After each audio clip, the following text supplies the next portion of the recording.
Already I have stated here, see, everybody continues in its state of rest or of uniform motion in a straight line unless or until it is compelled by some external force to change that state.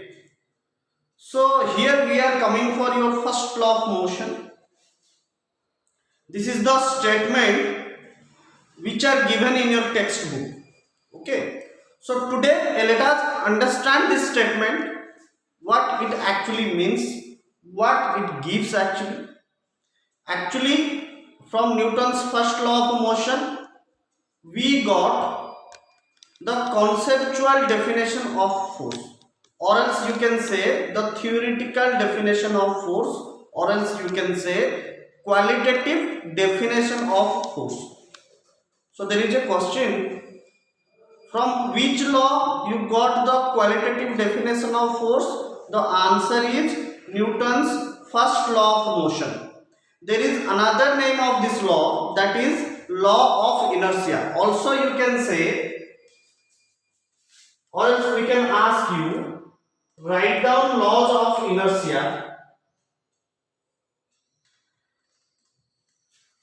Then you must not confuse and you need to answer the Newton's first law of motion.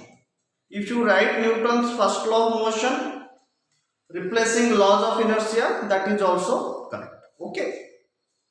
So this is the statement which are given in your textbook. Today I will give you an alternate statement which will help you out to solve any kind of numericals.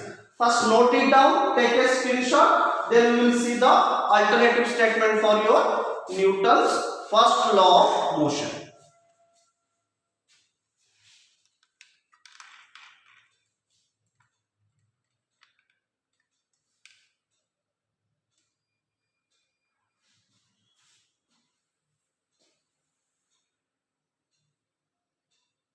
Okay, so this statement means if none of the forces, none of the external forces are applied, none of the external forces are applied to a body, then the state of change of body won't happen. I mean, the body will be at rest if it is at rest. The body will be in motion if it is motion, but the condition is the velocity will be constant and the direction won't change. Both the magnitude and the direction vector for the velocity won't change. That would be the condition. Actually, this statement indicates that there is no external force. लेकिन इसके बाद हम जो alternative statement discussion करेंगे कि वहां पे मैं तुम्हें बताऊंगा कि जरूरी नहीं कि एक्सटर्नल फोर्स अप्लाई ना हो, एक्सटर्नल फोर्स अप्लाई हो भी सकता है, उसके बावजूद भी तुम्हारा बॉडी इक्विलिब्रियम में रहेगा, वो हम डिस्कशन करने जा रहे हैं। वही है एक्चुअली तुम्हारा Newton's first law of motion. मतलब हम एक्सटर्नल फोर्स डालेंगे, उसके बावजूद भी बॉडी का स्टेट ऑफ जो पोजीशन रहेगा वो चेंज नहीं होगा। कैसे, वो थोड़ा देखेंगे। इसको चलो इसको थोड़ा क्लियर करते हैं। देखो बहुत ही बढ़िया स्टेटमेंट है उसका, जो ऑल्टरनेटिव स्टेटमेंट यहां पे देख लो थोड़ा। If the vector sum of all forces acting on a body is a null vector। null vector का मीनिंग क्या है पता है मुझे? then the body won't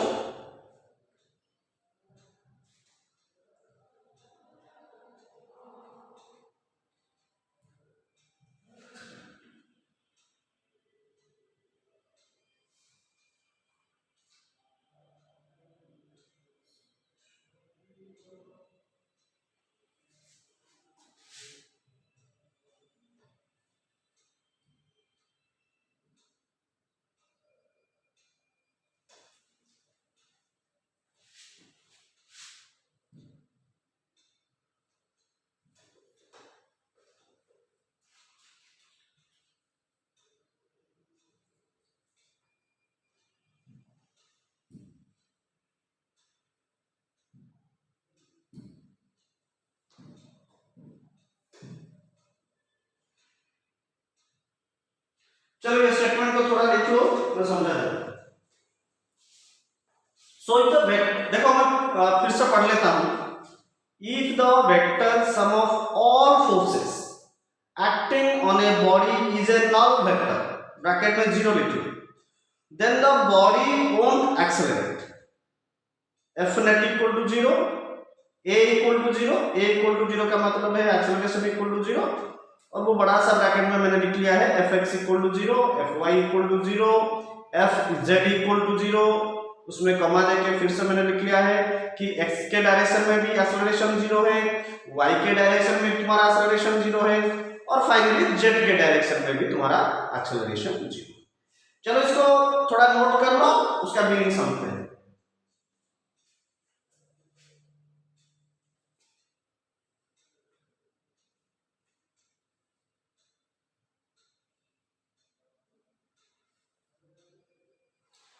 चलो देखो, मान लो यहां पे एक बॉडी है,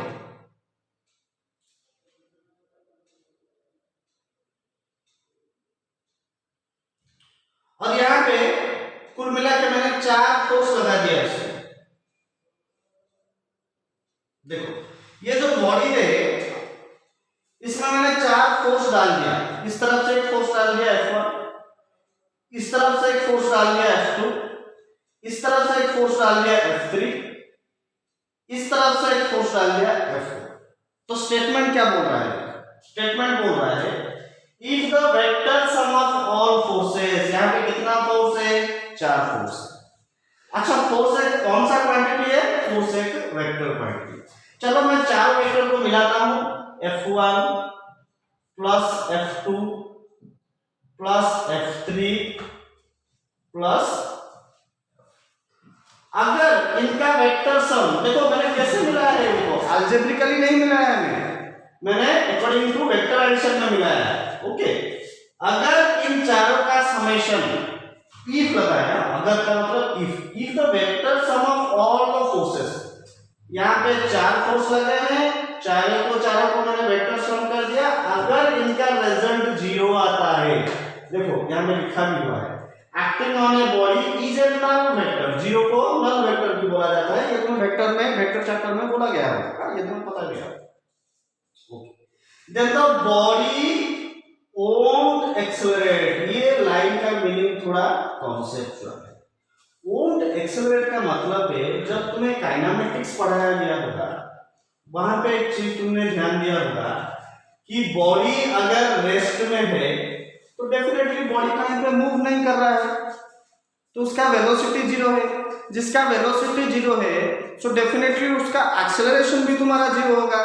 तो अगर बॉडी रेस्ट में है तो ये लाइन तुम्हें सेटिस्फाई करता है, यस, कि then the body won't accelerate.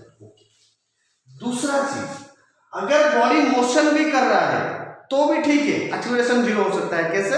अगर तुम्हारा वेलोसिटी वेक्टर कांस्टेंट है। ओके, सो एक तो कंडीशन है बॉडी रेस्ट में होगा तो तुम्हारा एक्सेलरेशन 0 होगा। दूसरा कंडीशन है अगर बॉडी मोशन भी कर रहा है, इस वाले कंडीशन में देखो उसका कंडीशन क्या होना चाहिए? वेलोसिटी तुम्हारा कांस्टेंट होना चाहिए, वेलोसिटी वेक्टर तुम्हारा कांस्टेंट होना चाहिए, क्योंकि वेलोसिटी एक वेक्टर क्वांटिटी है, इसका मतलब वेलोसिटी का तुम्हारा magnitude and as well as direction, कोई भी दोनों चीज नहीं चेंज होना चाहिए। जब दोनों ही चीज तुम्हारा चेंज नहीं होगा, वेलोसिटी वेक्टर का मैग्नीट्यूड भी चेंज नहीं होगा, वेलोसिटी वेक्टर का तुम्हारा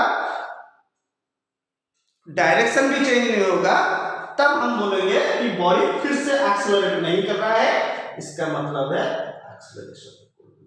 ये दोनों पॉइंट बहुत बहुत इंपॉर्टेंट है। जरूरी ये नहीं है कि Newton's first law of motion में कि बॉडी हमेशा रेस्ट में रहेगा, बॉडी मोशन भी कर सकता है।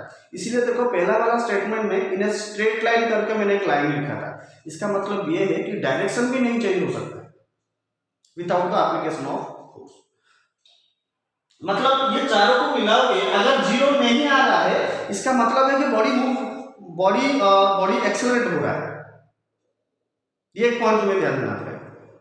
मतलब अगर ये चारों वेक्टर को मिला के यहाँ भी एक दूसरा वेक्टर आ गया, 0 नहीं आया, इसका मतलब ये है कि बॉडी फिर से एक्सेलरेट कर रहा है।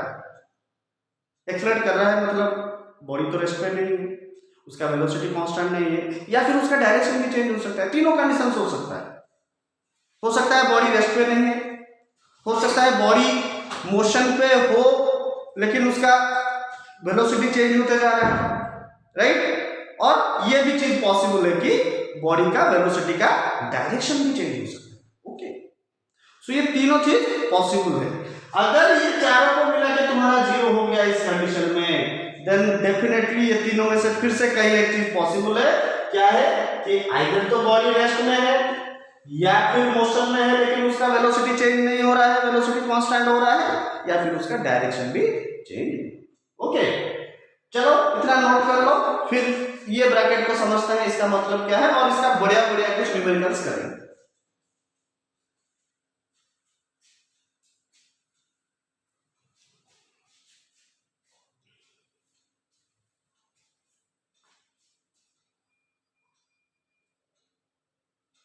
ओके, चलो अभी ये स्टेटमेंट का मतलब समझते हैं। इसका मतलब क्या है?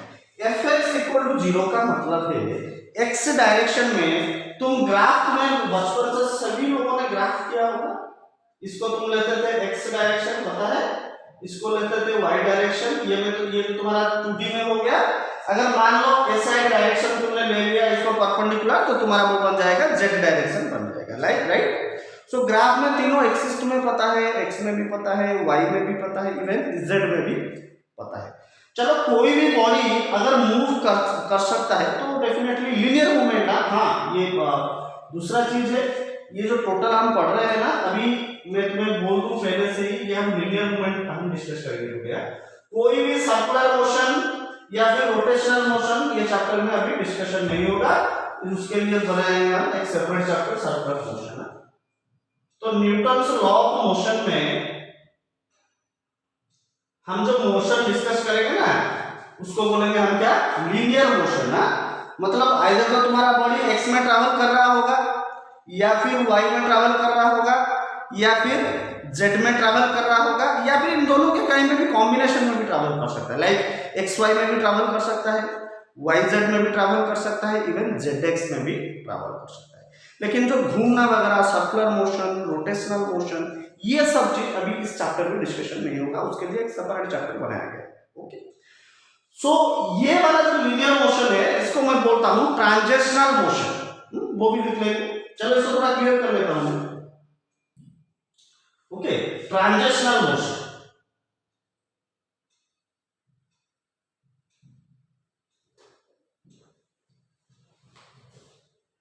ओके, ये वाला मोशन अगर बॉडी ऐसा मूव कर रहा है या फिर ऊपर नीचे से मूव कर रहा है या फिर कोई भी ऐसे डायरेक्शन में मूव कर रहा है, तो ये सब को हम बोलेंगे ट्रांजिशनल मोशन। ओके, तो न्यूटन से फर्स्ट लॉ ऑफ मोशन में ये जो F x equal to zero हो गया है ना, F y equal to zero हो गया है या फिर F z equal to zero हो गया है, उसका मतलब क्या है समझते हैं। चलो F x equal to zero का मतलब है हॉरिजॉन्टल डायरेक्शन में जितना भी फोर्स है अगर सबको तुम मिलाओगे, अगर उसका रिजल्ट जीरो आ रहा है तो बॉडी हॉरिजॉन्टल में कहीं पे भी मूव नहीं कर रहा है।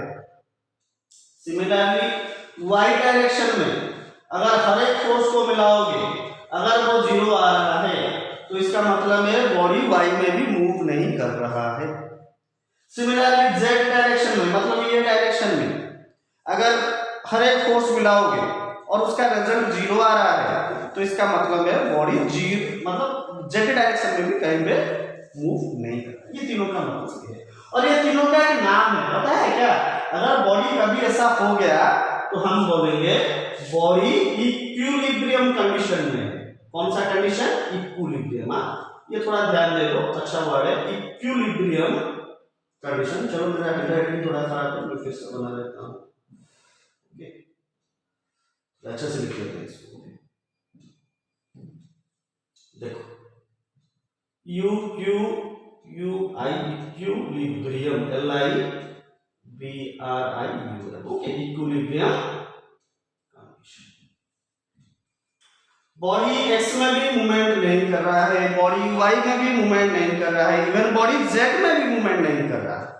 इसको हम बोलेंगे बॉडी कौन सा कंडीशन में है? बॉडी है इक्विलिब्रियम कंडीशंस। इसका एक लिखने का और भी एक तरीका है, summation of fx equal to 0, summation of fy equal to 0, summation of fz equal to 0। तुम ऐसे भी इसको लिख सकते हो।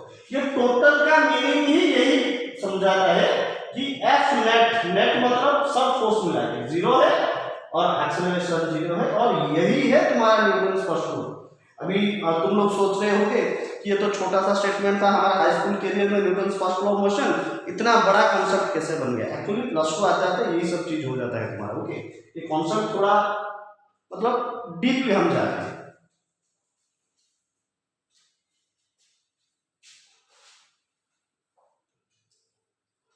चलो डायरेक्ट अब हम क्वेश्चन करेंगे, क्वेश्चन के थ्रू समझेंगे कि ये चीज होता क्या है।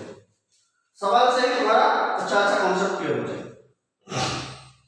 चलो हम सवाल करना शुरू करें।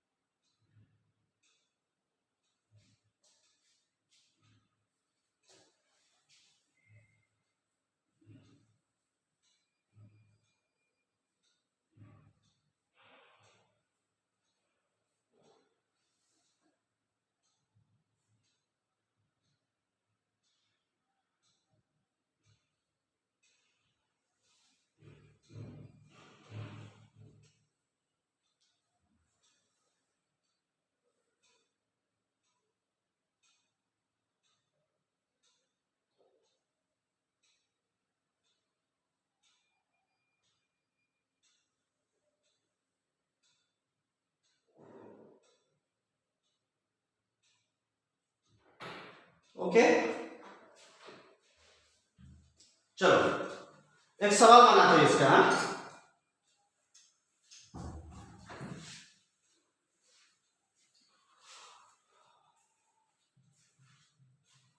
चलो मेरे पास एक स्ट्रिंग है और उसमें एक मास है 5 kg। तो अभी क्वेश्चन ये है कि फाइंड टेंशन इन स्ट्रिंग। ये जो स्ट्रिंग दिख रहे हो, ये जो धागा दिख रहे हो, अगर कोई मास इसमें ऐसा हैंग होके है तो डेफिनेटली अभी स्ट्रिंग में तुम्हारा टेंशन आ जाएगा, और ये चीज हम सब डिस्कशन कर चुके हैं। तो यहाँ पे थोड़ा टेंशन ड्रॉ करो। यहाँ पे एक ही धागा है, मतलब एक ही स्ट्रिंग है, तो टोटल स्ट्रिंग में एक ही टेंशन बैठेगा और वो है तुम्हारा टी। और यहाँ पे जो मास बन रहा है 5 kg, इसको तुम्हारा अर्थ अट्रैक्ट करेगा कितना फोर्स से, m इंटू स्मॉल जी फोर्स। और स्मॉल जी तुमको पता होगा कि स्मॉल जी कभी कभी क्वेश्चन में दे देता है g equal to approximately 10 metre पर सेकेंड स्क्वायर। ओके, एक्चुअली उसका वैल्यू 9.8 होता है, लेकिन प्रॉब्लम का आंसर थोड़ा अच्छे से राउंड ऑफ हो गया है, इसलिए हम बहुत बार इसको 10 मीटर पर सेकेंड स्क्वायर ले लेते हैं। ओके, चलो इसका फ्री बॉडी डायग्राम बनाते हैं थोड़ा। मैंने पहले ही बोला था अगर एक ऐसा बॉल है तो पूरा बॉल बनाने की जरूरत नहीं है, तुम्हें एक पॉइंट बनाना है, नीचे उसको अर्थ खींच रहा है 5 इंटू जी फोर्स से, राइट। 5 इंटू जी फोर्स का मतलब है तुम्हारा 5g न्यूटन, राइट। फोर्स का यूनिट न्यूटन है ना, 5g न्यूटन। सिमिलरली उसके ऊपर एक टेंशन प्रोड्यूस हो रहा है जो कि तुम्हें अननोन है, और क्वेश्चन में पूछ लिया है कि फाइंड टेंशन इन स्ट्रिंग कितना है, मतलब टी कितना पूछा गया है। चलो यहाँ पे न्यूटन फर्स्ट लॉ हम अप्लाई कर रहे हैं। अच्छा, क्या बॉडी नीचे गिर रहा है? नहीं गिर रहा है। अगर बॉडी कभी भी गिरेगा तो कौन से डायरेक्शन में गिरेगा? वाई डायरेक्शन में गिरेगा।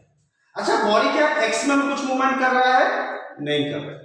बॉडी क्या जेड में कुछ मूवमेंट कर रहा है? नहीं कर रहा। मतलब इसका पहले से ही fx इक्वल टू 0 है, fz इक्वल टू 0 है। तो वो बात तो हमें डिस्कशन करनी ही है। हमें सिर्फ बॉडी का दिख रहा है कि y वाला मोशन इन डिस्कशन करना है। इसका मतलब यहाँ पे हम लगाएंगे fy इक्वल टू 0। हमें देखना है टोटल y डायरेक्शन में कितना फोर्स एग्जिस्ट करता है। यहाँ पे तुम क्लियरली देख सकते हो टोटल y डायरेक्शन में दो ही फोर्स एग्जिस्ट कर रहे हैं। एक धागा पे लगा हुआ टेंशन एग्जिस्ट कर रहा है और दूसरा वाला एक बॉल पे लगा हुआ वेट एग्जिस्ट कर रहा है।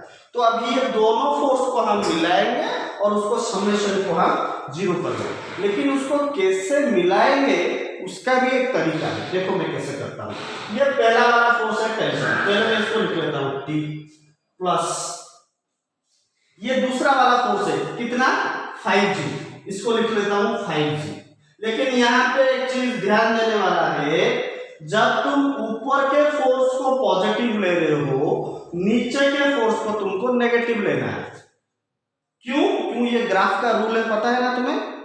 तुम सबने हाई स्कूल में देखा होगा कि x डायरेक्शन में अगर y डायरेक्शन में अगर तुम ऊपर वाले को पॉजिटिव लेते हो तो नीचे वाले को तुम्हें नेगेटिव लेना पड़ता है। सिमिलरली x में राइट साइड को अगर तुम पॉजिटिव लेते हो तो लेफ्ट साइड को तुम्हें नेगेटिव लेना पड़ता है। क्योंकि फोर्स एक वेक्टर क्वांटिटी है तो अगर एक साइड को तुम पॉजिटिव ले रहे हो तो दूसरा साइड को तुम्हें नेगेटिव कंपल्सनली लेना पड़ेगा। ओके, ये उसका कंडीशन है। इक्वल टू 0 और तो कोई फोर्स मुझे दिख नहीं रहा है, सिर्फ दो ही फोर्स है। चलो इसको इक्वल टू 0 कर दिया है अभी हमें। ओके, चलो इस इक्वेशन को थोड़ा सॉल्व करते हैं। तो ये बन गया तुम्हारा t minus 5g equal to 0। चलो ये 5g को उस साइड में ले लेता हूं, तो तुम्हारा t बन गया 5g, g का वैल्यू तुम्हें क्वेश्चन में गिवन है, डाल दो 5 into 10, आंसर हो गया 50 न्यूटन क्वेश्चन का। ओके, यही वाला कॉन्सेप्ट, ये तो बहुत सी बेसिक सा सिंपल सा प्रॉब्लम था, लेकिन कॉन्सेप्ट तुम्हें समझना है कि न्यूटन्स फर्स्ट लॉ एक्चुअली इसमें कैसे अप्लाई होता है। ओके, चलो उसे नोट कर लो, थोड़ा लेवल बढ़ाते हैं प्रॉब्लम का और एक क्वेश्चन करते हैं।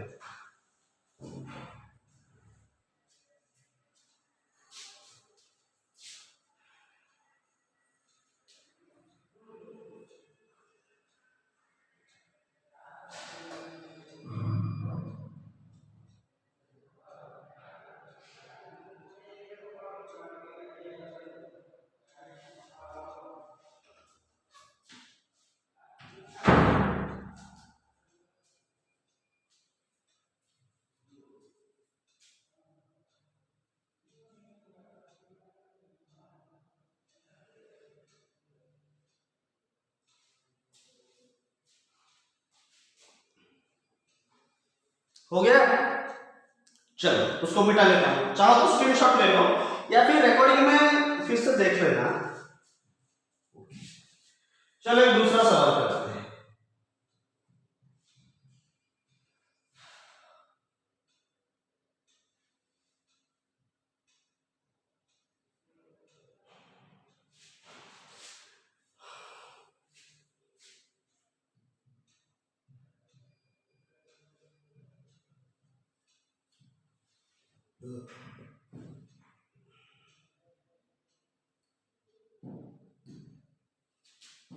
हैंडराइटिंग बहुत खराब हो जाता है।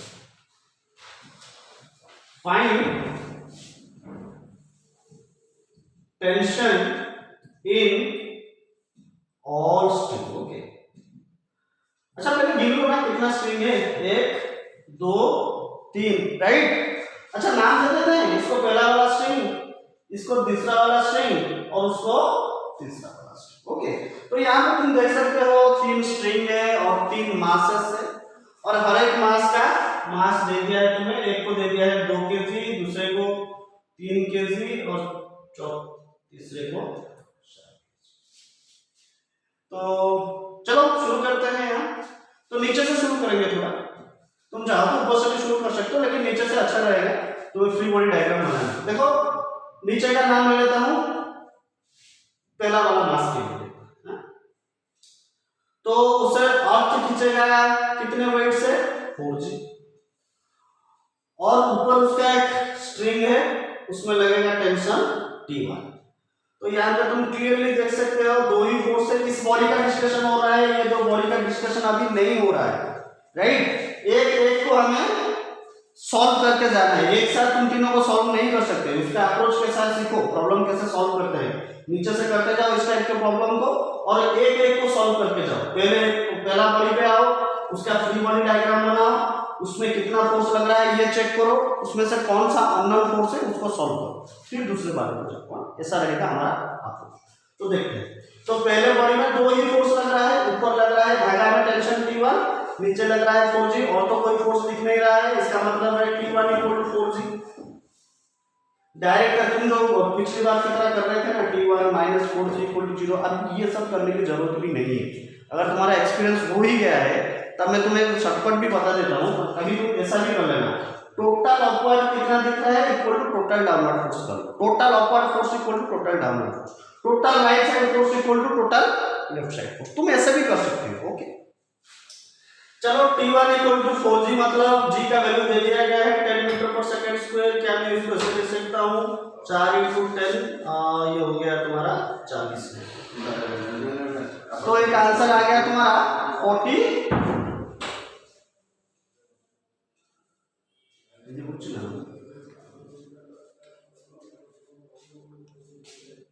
हो गया। चलो T1 आ गया कितना 40 न्यूटन। चलो दूसरे वाले का फ्री बॉडी डायग्राम बनाता है, यहाँ पे देखो मैं बना रहा हूँ। तो दूसरे वाले का मास कितना है 3 kg है, और 3 से नीचे खींचेगा 3G वेट से। अच्छा देखो नीचे एक धागा भी है ना, और इस धागा में ऑलरेडी टेंशन है कितना T1, तो नीचे T1 भी बना लो, और ऊपर एक धागा है इसका ये वाला, इसमें टेंशन आएगा T2। तो वही फॉर्मूला अप्लाई करता है न्यूटन फर्स्ट लॉ का कि total upward force equal to total downward force. ऊपर में सिर्फ एक ही फोर्स दिख रहा है दैट इज योर T2, लेकिन नीचे में दो फोर्स दिख रहे हैं that is your T1 plus 3G। और T1 का वैल्यू तुमने यहां से पता लगा लिया है, वो आ गया है तुम्हारा 40 न्यूटन प्लस 3G का वैल्यू है तुम्हारा 10, दोनों को मल्टीप्लाई कर लो, ये आ जाएगा तुम्हारा 30, और तुम्हारा आंसर बन रहा है यहाँ पे 70 न्यूटन। चलो तुम्हारा T2 भी निकल के आ गया 70 न्यूटन।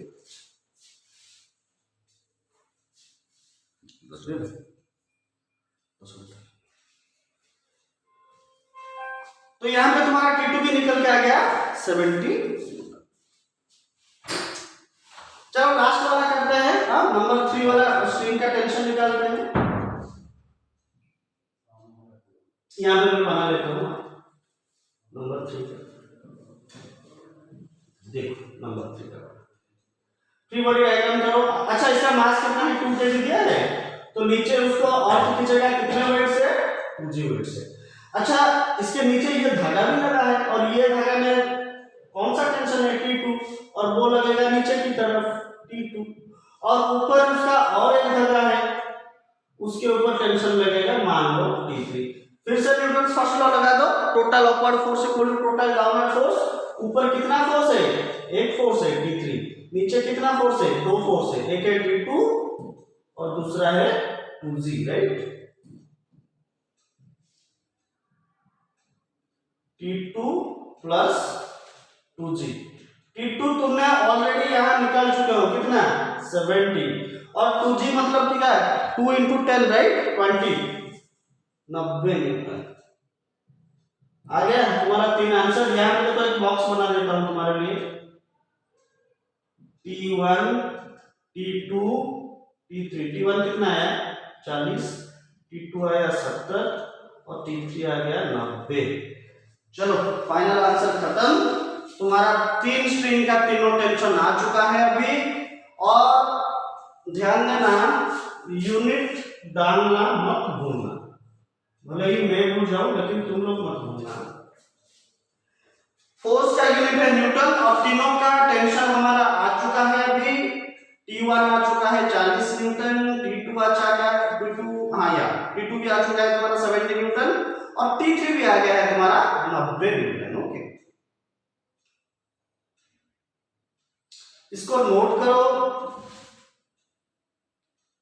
और फिर से जाके वो रिकॉर्डिंग वगैरह में रिपीट करके देखो ये सब, तभी ये कॉन्सेप्ट पूरा मतलब दिमाग में उतरेगा तुम्हारा। अच्छा कॉन्सेप्ट है, कैसे ये सॉल्व किया जाता है न्यूटन फर्स्ट लॉ यूज करके।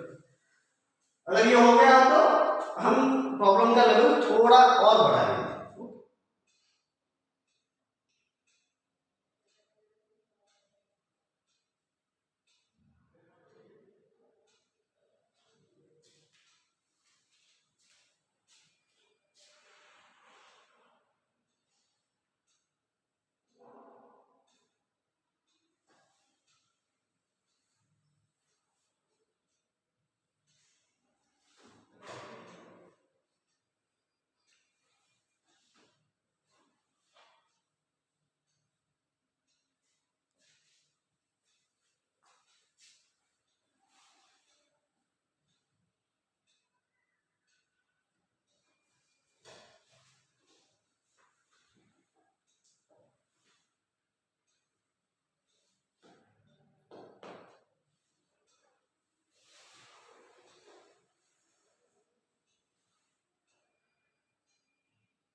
हो गया। चलो तीसरा सवाल करते हैं।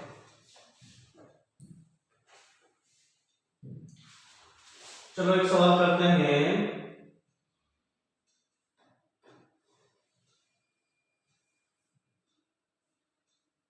यहाँ पे एक बॉक्स रखा हुआ है जिसका मास है 5 kg। यहाँ पे एक स्ट्रिंग लगा हुआ है कुछ एंगल में। यहाँ पे दूसरा एक स्ट्रिंग एक दीवार पे ऐसे टंगा हुआ है और इसका एंगल कुछ दे दिया है। मान लो वर्टिकल से ये जो स्ट्रिंग है ना कुछ 37 डिग्री एंगल में। चलो तो फिर देखते हैं। यहाँ पे पूछ लिया तुम्हें फाइंड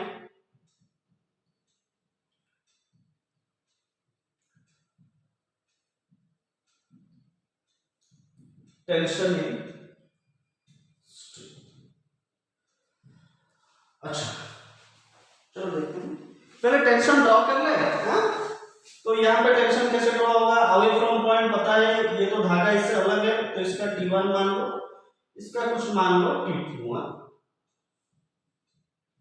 ओके अच्छा चलो फ्री। अच्छा कंपोनेंट निकालना आता है क्या तुम्हें? वेक्टर में सिखाया हुआ होगा कंपोनेंट निकालना। चलो एक फेमस सा ट्रायंगल मैं तुम्हें बता देता हूँ, बहुत सा फेमस है ये ट्रायंगल। ये है तुम्हारा 37 डिग्री है, ये 3 है, ये 4 है, ये 5 है, ये हो गया तुम्हारा 53। अच्छा ये फेमस ट्रायंगल है। अगर एक राइट एंगल ट्रायंगल तुम्हारा ऐसा है तो ये तो पता है तुम्हें 90 डिग्री है। तो अगर परपेंडिकुलर का अगर तुम्हारा लेंथ 3 है और बेस का लेंथ 4 है तो ऑटोमेटिकली तुम्हारा हाइपोटेन्यूज बन जाएगा 5। यहाँ पे cos 37 कितना होगा पता है? cos 37 का मतलब क्या है? बेस अपॉन हाइपोटेन्यूज है ना, 4/5 हो जाएगा। sin 37 हो जाएगा 3/5। ओके इसको मैं चाहूंगा थोड़ा रट्टा ही मार हुआ बाय हार्ट कर लो, क्योंकि ये हमारा बहुत काम का चीज है और आगे ये बहुत यूज होगा। ये ट्रायंगल है बहुत ही फेमस ट्रायंगल है। और यहाँ पे थोड़ा cos 53 का वैल्यू भी निकालो ना। तो cos 53 का वैल्यू है तुम्हारा कितना? 3/5 है। और sin 53 का वैल्यू है 4/5। चलो इसको थोड़ा नोट कर लो। ये ट्रायंगल तुम्हारा बहुत यूज में रहेगा, बहुत ही फेमस ट्रायंगल है 37 डिग्री वाला ट्रायंगल। इसको 37 डिग्री एंगल में दिया है ना इंक्लाइन होकर, इसीलिए वो हमारा कभी हेल्प करेगा। डिस्कशन करेंगे अभी। देखो ये वाला स्ट्रिंग का हम कंपोनेंट निकालेंगे T2 का। क्यों? क्योंकि देखो ये तो तुम्हें या तो फिर हॉरिजॉन्टल में नहीं दिखाई पड़ रहा है या फिर वर्टिकल में नहीं दिखाई पड़ रहा है, एक एंगल में दिखाई पड़ रहा है। लेकिन तुम न्यूटन्स लॉ लगाओगे कब? जब तुम्हें टोटल हॉरिजॉन्टल फोर्स दिखाई देगा या फिर टोटल वर्टिकल फोर्स दिखाई देगा, राइट? या मतलब Fx में तुम्हें फोर्स चाहिए या फिर Fy में तुम्हें फोर्स चाहिए। लेकिन अभी ना ये x में दिख रहा है ना में y में दिख रहा है, ये कॉम्बिनेशन में दिख रहा है। इसके बदले तुम इसको कंपोनेंट में डिवाइड कर लो ना पहले। तो मैं अभी सिखाऊंगा कि कंपोनेंट कैसे निकालते हैं। देखो यहाँ पे मान लो ये लाइन को मैं बोल देता हूं x। अगर ये हॉरिजॉन्टल को 30 डिग्री एंगल में है तो इसका दो कंपोनेंट बन सकता है। ये सब वेक्टर में तुम्हें ऑलरेडी सिखाया गया होगा। ये वाला कंपोनेंट को मतलब जो जिसका कंपोनेंट तुम निकाल रहे हो वो जिस एंगल को लगा हुआ है उस वाले कंपोनेंट को हम बोलते हैं cos कंपोनेंट, और उसको लिखने का तरीका कुछ ऐसा है x cos 30। और जब x cos 30 तुमने बना ही लिया है, इससे 90 डिग्री में जो रहेगा मतलब यहां से 90 डिग्री ले लो, तब जो कंपोनेंट बनेगा उसको हम बोलेंगे x sin 30। ये बहुत इंपॉर्टेंट और काम का चीज है ये कंपोनेंट निकालना वाला। तो चलो फिर दूसरा करते हैं। मान लो यहाँ पे एक लाइन दे दिया तुम्हें y और ये वाला एंगल दे दिया मान लो तुम्हें 45 डिग्री या 45 डिग्री। तो ये लाइन का नाम है y। तो ये वाला कंपोनेंट उसका क्या हो जाएगा पता है? अभी गलती से भी ये मत बोल देना कि y sin 45 नहीं, एंगल जिसको लगा हुआ है वो हमेशा बनेगा तुम्हारा cos कंपोनेंट। तो ये वाला कंपोनेंट बन जाएगा y cos 45 और इसको जो 90 डिग्री में बनेगा वो बन जाएगा तुम्हारा y sin 45। ज्यादातर बच्चे में ये गलत कॉन्सेप्ट हमेशा बन जाता है कि वो हॉरिजॉन्टल को ही मान लेते हैं cos और वर्टिकल को मान लेते हैं sin। कॉन्सेप्ट ऐसा नहीं है एक्चुअली। कॉन्सेप्ट क्या है कि एंगल जिसको लगा हुआ है वो वाला तुम्हारा बन जाएगा cos कंपोनेंट और उसके एग्जैक्टली सामने 90 डिग्री में जो बन जाएगा वो बन जाएगा तुम्हारा sin कंपोनेंट। ओके, तो यहां में तुम देखिए लो, इसको मैंने नाम दे लिया y, एंगल 45 अभी इस तरफ लगा है तो ये बन जाएगा तुम्हारा cos कंपोनेंट। ओके, चलो यहां से कंटिन्यू करेंगे। तो देखो हम कंटिन्यू करिया जो प्रॉब्लम टा कहउथिले। सो प्रॉब्लम टा कहउथिला इट गोटे बॉक्स थिला 5 kg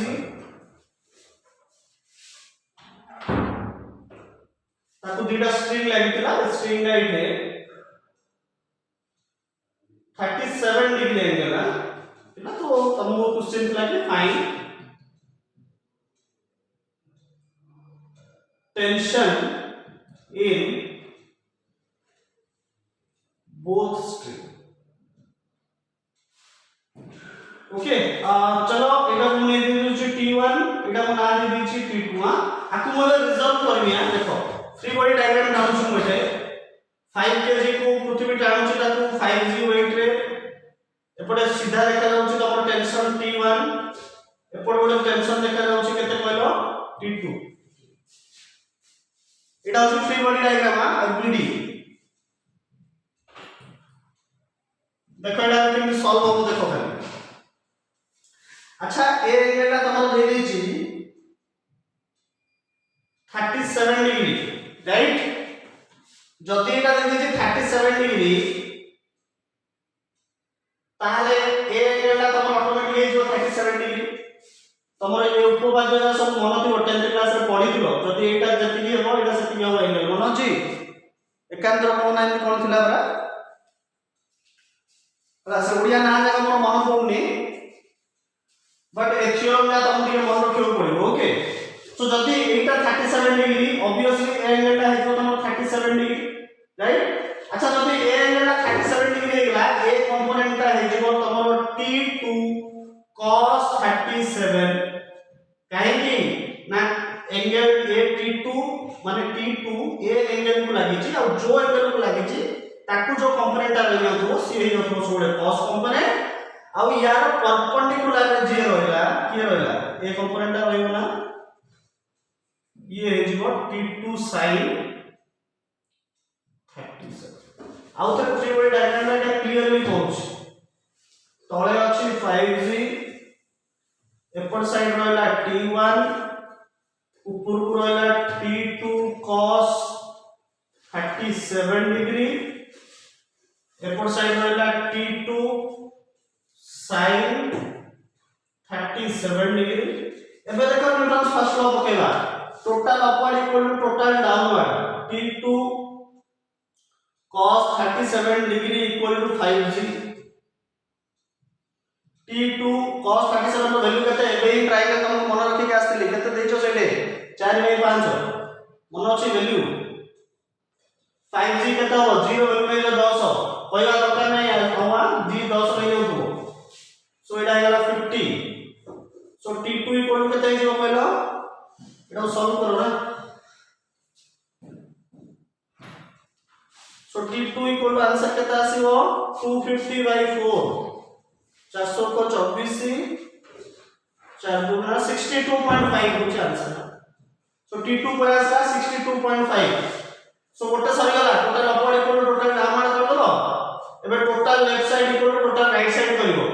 so T1 equal to T2 sin 37 T2 केते आसी तमरो 62.5 sin 37 नो वैल्यू कोन अछि 3/5 काटले एटा कैंसिल करलो केते आसी 5 के 5 5 9 10 5 5 25 12 5 ये into 3 केते होबेडा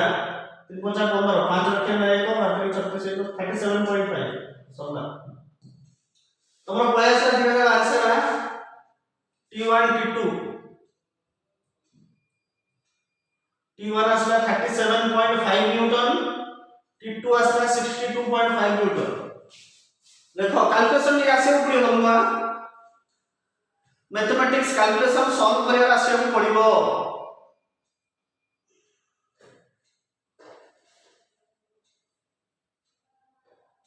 चलो एटा तम भाई मैं रिपीट कर दूं चाहूँ है ना सीक्वेंसली नोट करो देखो मैं तो एटा रिपीट कर दूं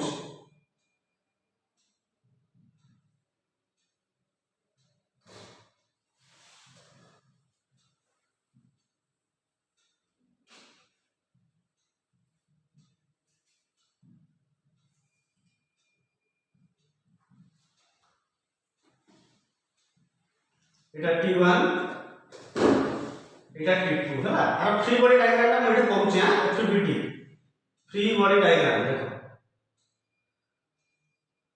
तळको पृथ्वी नाम केते जानिबो 5g राइट साइड रे की फोर्स पड़छि T1 ऊपर को कोन पड़िबो T2 cos 37 एपर साइड कोन पड़िबो T2 sin ना देखो एबे सॉल्व करू फर्स्ट लॉ लगाइबी total upward equal to total downward upward की अछि T2 cos 37 डाउनवर्ड की अछि 5g अच्छा हम लिख पारे ना T2 equal to 5g by cos 37 5g रो वैल्यू केते कहलो 5 into g रो वैल्यू 10 cos 37 रो वैल्यू होची 4 by 5 ना 5 रा ऊपर पळेबो बोले केते हिजो 5 रा ऊपर पळे 25 into 10 250 by 4 आंसर केते आसला 62.5 न्यूटन एटा कोन लगेलो मन रहला total upward equal to total downward similarly total right side force equal to total left side force करिवो राइट साइड रे अछि T1 लेफ्ट साइड रे की अछि T2 sin 37 सो T1 रो वैल्यू जणा नै T2 तमरो 85 इनटू केते 62.5 इनटू sin 37 रो वैल्यू अछि 3/5 एटा को सॉल्व करियो बोले केते एटा आसीमो 12.5 आसीमा 12.5 into 3 बोले 37.5 न्यूटन सो फाइनली बॉक्स कर दियो T1 केते T2 केते देखि दियो T1 T2 37.5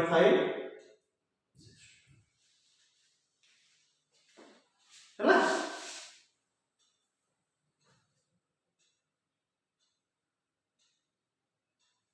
नोट करो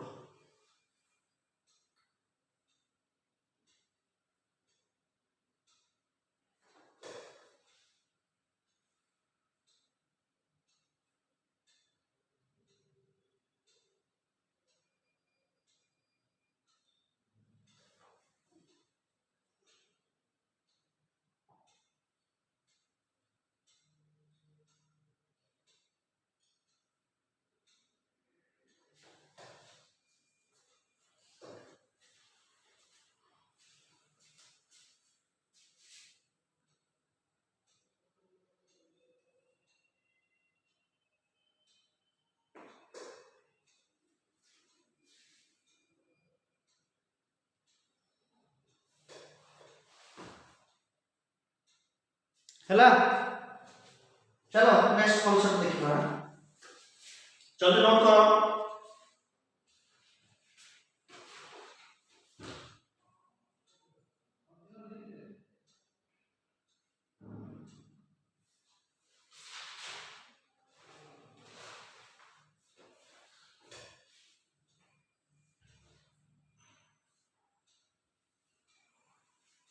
देखो और प्रॉब्लम करिया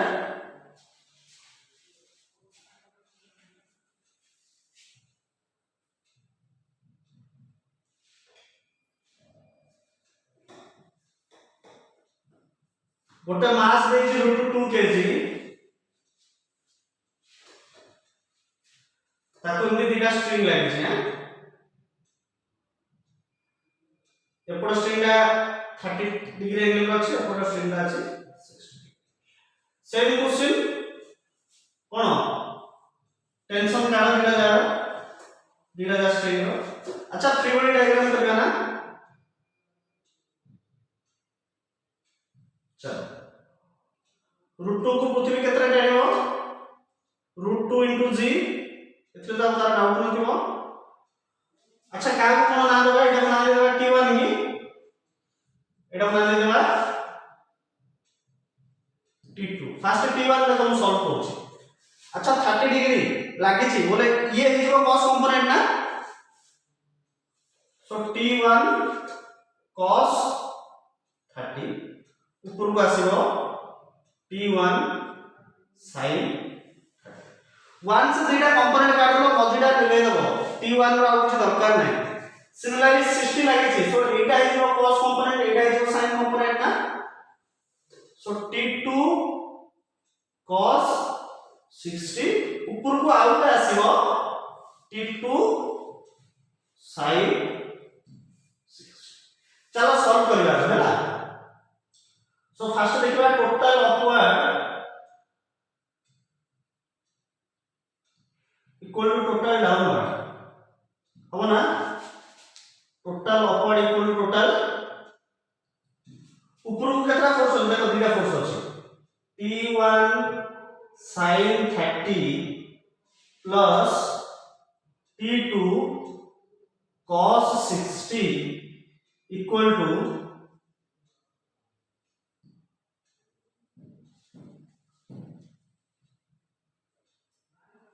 √2 g बोले केते 10।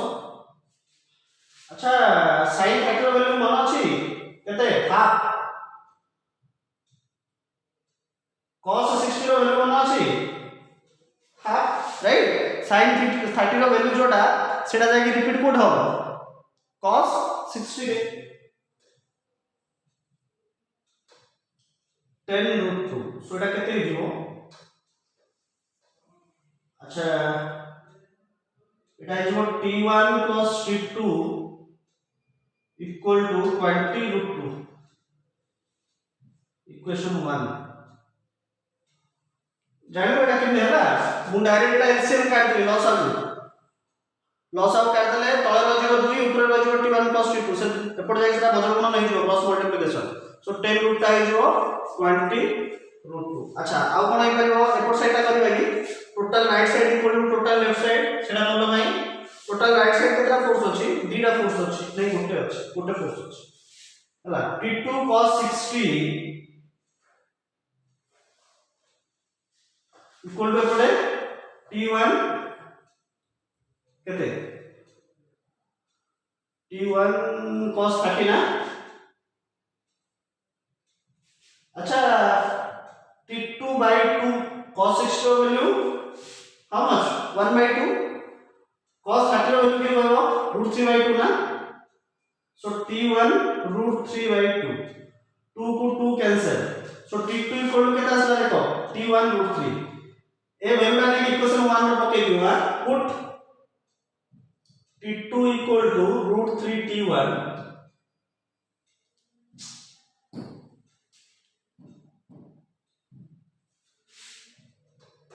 put t2 equal to √3 t1 in equation 1। so पके ना t1 plus √3 t1 equal to 20√2 होछि ना। सोडा केते हिजो ठीक अछि ना हम भूल रेडी चेक कर दियो। cos 30 रो वैल्यू केते कहलो √3/2 ना टिके चेक कर दियो खाली। cos 60 रो वैल्यू 1/2 बिकॉज़ sin 30 रो वैल्यू रा cos 60 तर उल्टा हो और sin 60 रो वैल्यू जाय कि cos 30 रे रिपीट हो। सो ठीक अछि है ना।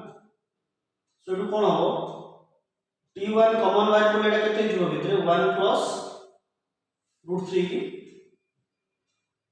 equal to 20√2 therefore t1 equal to 20√2 by 1 plus ये चेक कर दियो ना आंसर t1 रो केते आसी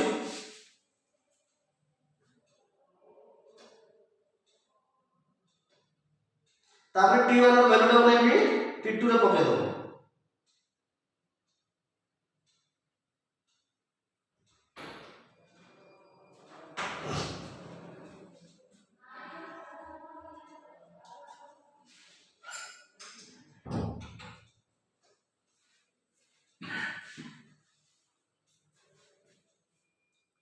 so total upward equal total downward upward force देखो हम लिखि दी छन एटा total upward equal total downward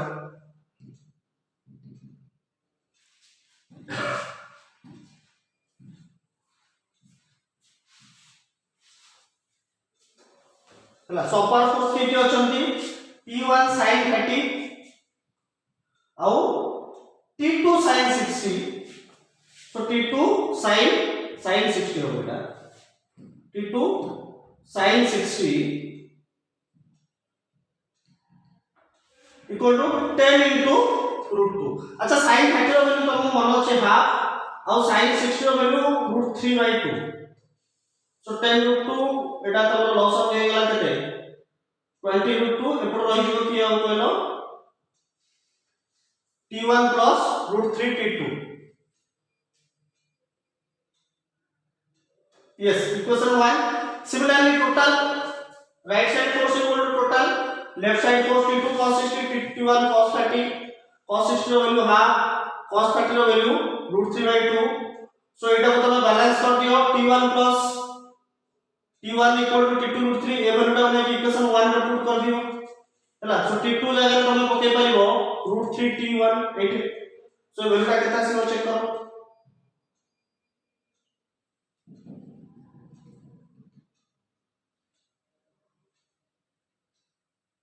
value टा चेक करो केता से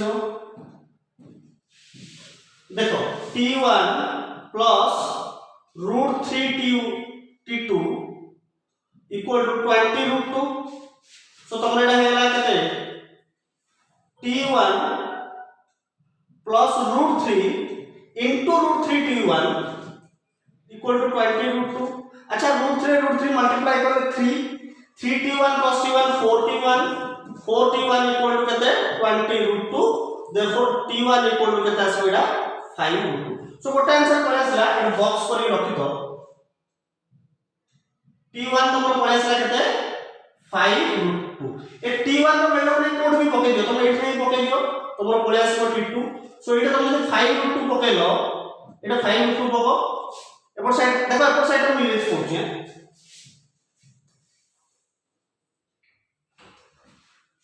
तमे T1 रो वैल्यू अपने पको तमो T2 मिल जिवो हमें पकेबा केते पकेबा T1 आसला 5 √2 ना एटा पकेबा देखो T1 plus T2 √3 equal to 20 √2 so एटा हम पकेबे 5 √2 plus T2 √3 equal to 20 √2 so एटा हे जो केते T2 √3 equal to 20 √2 minus 5 √2 so एटा हे जो केते 15 √2 राइट so T2 पळे आसीबो तमरो फाइनली T2 पळे आसीबो 15 √2/√3 एटा हे जो मोर आंसर एटा सॉल्व कर दबो 15 को तमे भाग करि पारिबो 3 * 5 रे तापर √3 को 3 रे गोटे कैंसिल हे जिवो तमरो √3 ऊपर रहि जिवो एति को तमे आंसर लिखि पारिबो सो T2 इक्वल टू तमरो 15 √2/√3 यूनिट ले लेबो 2000 न्यूटन पळे आसला तमरो T1 सो तुमको टिके एमनी कॉम्प्लेक्स लेवल रो प्रॉब्लम भी करिवार अछि जोटे कि मल्टीपल स्ट्रिंग रे तमरो upward force downward force right side force आउ लेफ्ट साइड फोर्स रे मल्टीपल फोर्सेस आस्तु है ना लास्ट को बॉक्स करी रखो T1 और T2